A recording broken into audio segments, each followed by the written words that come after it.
I think for me, what I look at is I feel like I am very much a lifelong learner. And being in education, one thing that I've learned is when you think you've learned it all, you really haven't learned it all. So I like to go back and maybe take a professional development course that I have already taken to get a refresher on it. And behavior intrigues me, so that's in my core. So typically when I look for a professional development, I look for the behavioral background in it as well. Just as a first-year teacher, the professional developments I looked for, especially in the beginning, this summer and the beginning of the year, was just basic overview, just general, these are the basic things, and just to hone in the skills, because I've been taught it in school, but to refresh myself some more. As I've gone on, I really base it off of my students, and what can I do more, what can I learn more to help my students. And if I have a student that has, especially since we deal with behavior Right. a lot, that has a certain issue in a typical maintaining their behavior in an inclusive classroom, so how do I better help them? So I'm always looking for strategies in professional development learning that can help my students. So I look to them to help me, and then Absolutely. go from there. I think it's a little bit of both. I do think that we have a lot of freedom just in talking with other colleagues in different areas.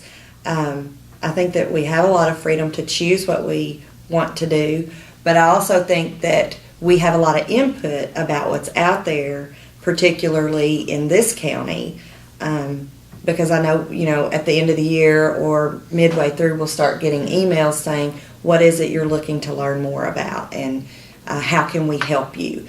And typically there's a professional development that's offered in that area. So Even in this year, I've been researching a program, and right away I went to Mr. Simpson, the Director of Special Education, and he was, okay, let's contact this person and get, if there's not a professional development, maybe they can come down here. So we're, if it's not available, but it's something we're interested in, everybody is on board about making sure that we can learn more about it.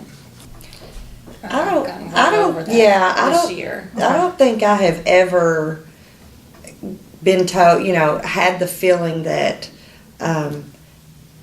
that I needed to go to something that was completely useless to me, or I've always been encouraged by my principal, by our director, by you, to get what you need and go above and beyond, and if it's something that you're really interested in, it doesn't matter if you've already got 24 hours or if you've already got 30 hours.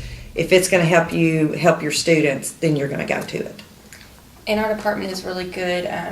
Lori and somebody else went to a training, the Why Try training, which is the social skills curriculum, and they brought it back to everybody. So it wasn't like those two were the only ones that got to go to it, and they're the only ones that know about it. They came back and talked to our whole department about it. So it's, when we go on these, we report back and we share it with everybody.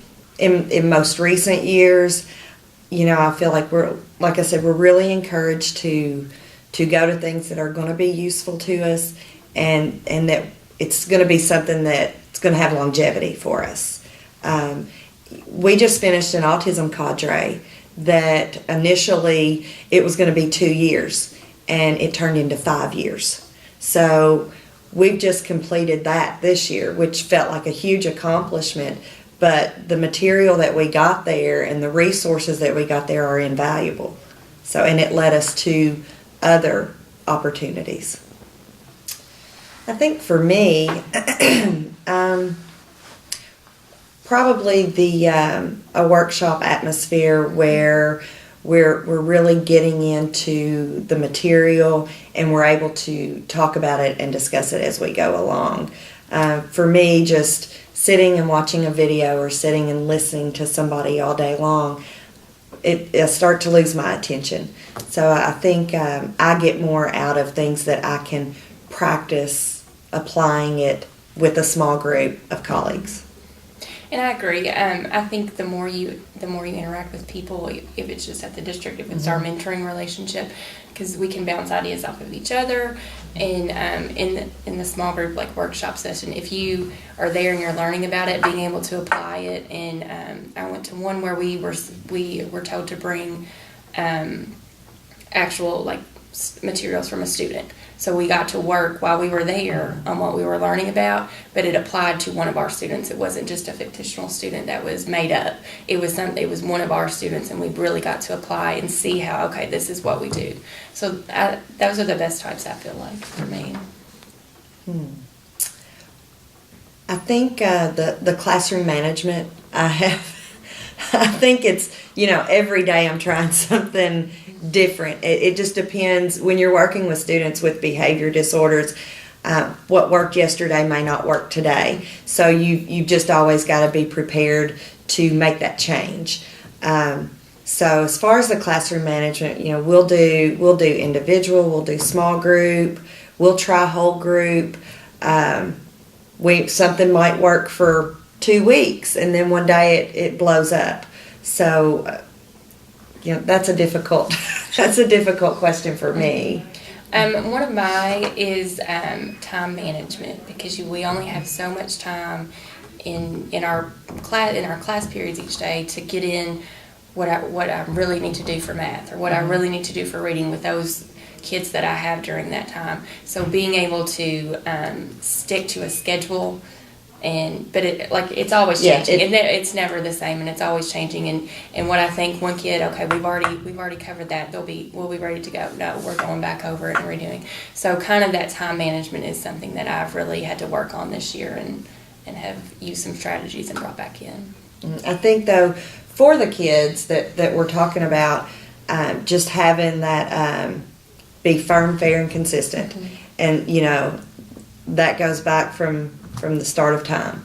So just try that every day.